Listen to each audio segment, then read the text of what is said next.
آج میرے مخاطب وہ والدین ہیں جو اپنے کم سن بچوں کو موٹر سائیکل پکڑا دیتے ہیں۔ ہمارے پاکستان میں یہ چیز بہت کامن ہے، چونکہ موٹر سائیکل ایک سستی سواری ہے، ایزیلی ایکسیسیبل ہے، تو والدین جب بچہ ٹین ایج میں پہنچتا ہے اس کو موٹر سائیکل پکڑا دیتے ہیں کہ جاؤ بیٹا اسے چلاؤ۔ اب ایمرجنسی میں ہم نے ایسے کئی کیسز دیکھے ہیں جن میں کم عمر بچے جو ٹین ایجرز ہوتے ہیں ان کو لایا جاتا ہے، ان کی کھوپڑیاں کھلی ہوئی ہوتی ہیں، اور ایک دو کیسز تو ایسے بھی دیکھے ہیں جن میں ریسکیو اہلکار تھے، انہوں نے بچوں کا جو اندر دماغ ہوتا ہے وہ الگ سے شاپر میں ڈال کے ہمیں دیا ہے کہ ڈاکٹر صاحب یہ اندر ڈال کے بچے کی جو میت ہے وہ ہمیں دے دیں۔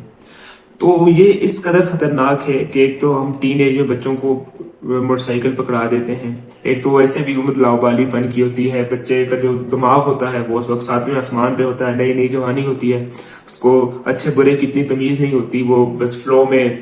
کوئی اسٹنٹ دکھانے کے چکروں میں نقصان کر بیٹھتا ہے۔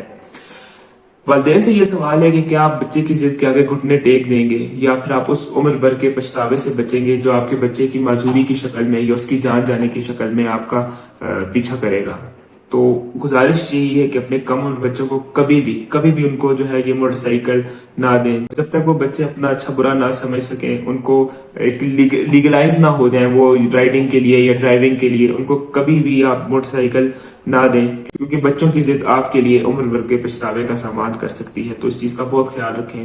اور وہ لوگ جو آتھرائز ہیں رائڈنگ کرنے کے لیے ان سے بھی یہی گزارش ہے کہ جب بھی آپ رائڈنگ کریں، جب بھی آپ بائک پہ جائیں، ایک تو اوور سپیڈنگ نہ کریں، اور سب سے جو امپورٹنٹ ہے وہ آپ ہیلمٹ استعمال کریں۔ ہمارے ہاں دیکھا یہ جاتا ہے کہ 95% پاپولیشن ہیلمٹ کے بغیر بائک رائڈ کر رہی ہوتی ہے، تو یہ آپ کے لیے خدا نخواستہ بہت نقصان دہ ہو سکتا ہے۔ اس کا بے حد خیال رکھیں اور اپنے